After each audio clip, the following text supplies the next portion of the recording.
So it's Sunday, and the following day, which is Monday, we are getting our allowance, bursary money, so you already know some bad decisions will be made. So I have like two friends I do almost everything with, Drizzy and DK. And no, I'm not friends with Drake. I wish I was though. Damn, I push you niggas through the ringer. So back to the story. My guy Drizzy is friends with these two fine girls at our residential building, and these girls came with an idea of going out. The girls' names are Z and Precious. So basically, the idea was that we were going to bounce. Money entered our accounts and we were ready to blow that money. Tuesday hit and we hit the road headed to Menlyn. Oh shit, I forgot. Drizzy's girl was also coming. So yeah, we get to Menlyn. We couldn't find bounce, but in the end we got there, and Z, Drizzy, Precious, and Drizzy's girl all bounced. Except me and my boy DK. You're probably wondering why. Initially I was going to bounce, but my guy DK gave me shit like, a grown-ass man bouncing is crazy by the way. So I pursued aura instead of fun, and I'm thankful I did that. After bounce, we went to get something to eat and ended up bowling for some reason. Oh, guess who won that? Me, of course. After bowling, we headed home because it was getting late. So we get an Uber. Mind you, we're going home. And out of nowhere, Z is like, guys, let's go to Ayoba. And everyone's like, yeah, that's a good idea still. So we tell the driver, and this guy tells us straight that we have to pay more money. At this point, everyone was like, hell nah, bro, just take us home then. But out of absolutely nowhere, Z's like, guys, don't sweat, I'll pay. Long story short, we get to Ayoba, and I won't lie, it was lit as hell. I don't mean that. Seriously, bro, that was a joke, sorry. Where was I? Oh, so we get to Ayoba, and we don't waste any time. We bought 18 bottles of Savannah. If you know Savannah, you know that's a lot of Savannah for 6 people.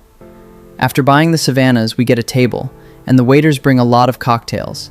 And what I will tell you is, fear women. But that's a story for another day.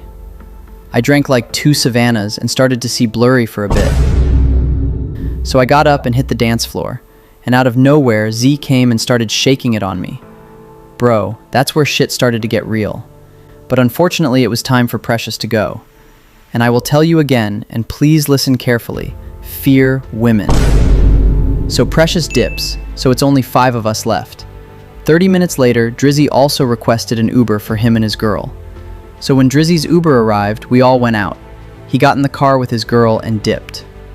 Bro, as soon as Drizzy left, the cops came and took DK, arrested him. Bro, I was like, what the fuck? But nothing bad happened to him. He got out 30 minutes later. So after the whole arrest, I'm left with Z, and it was starting to get cold, so we caught an Uber and went home. And gents, I will say this for the last time, fear women.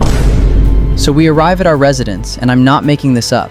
As soon as I opened the door to get out of the Uber, I looked at Z and started kissing her. Then I said my goodnights and left. I arrived at 3 and slept until 3 in the afternoon, bro. You're probably thinking it's over, but no, we're just getting warmed up, because that was only Tuesday. We still have Friday. Bro, Tuesday had me so tired that I stayed home for like 2 days. But when my other brothers called, you know I picked up that phone like, where are we going, fellas? Okay, let me give you a friendship tutorial. I have 2 main friends, DK and Drizzy. And then there are the guys I play soccer with, the guys I smoke hubbly with, and other Tosa guys I drink with.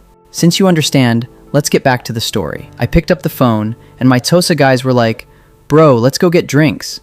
So I said, yeah.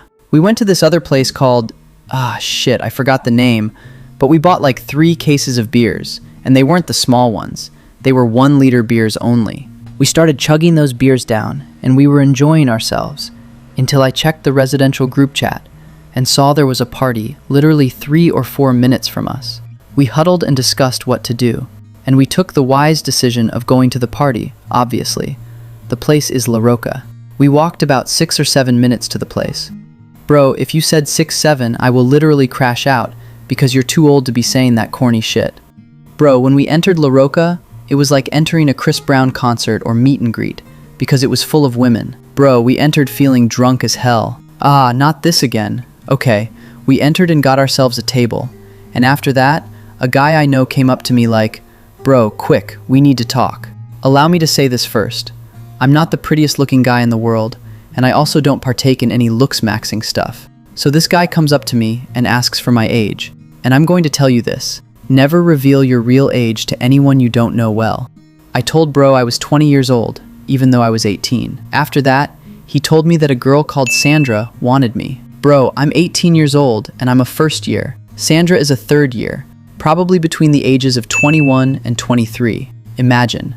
I'm not afraid of women, but damn, a 3+ year gap is crazy. 30 minutes later, I saw Sandra, went up to her, got the number, went back to the guys. Bro, I won't lie, if I was sober, that wouldn't have happened at all. Right after the party was closing, I ordered an Uber for me and Sandra. When we arrived, we went to her room, closed the curtains, turned off the lights. The rest is history. All in all, that was a very goated week, to be honest. Like and subscribe, and here's today's video. Kind of deals that make you boogie.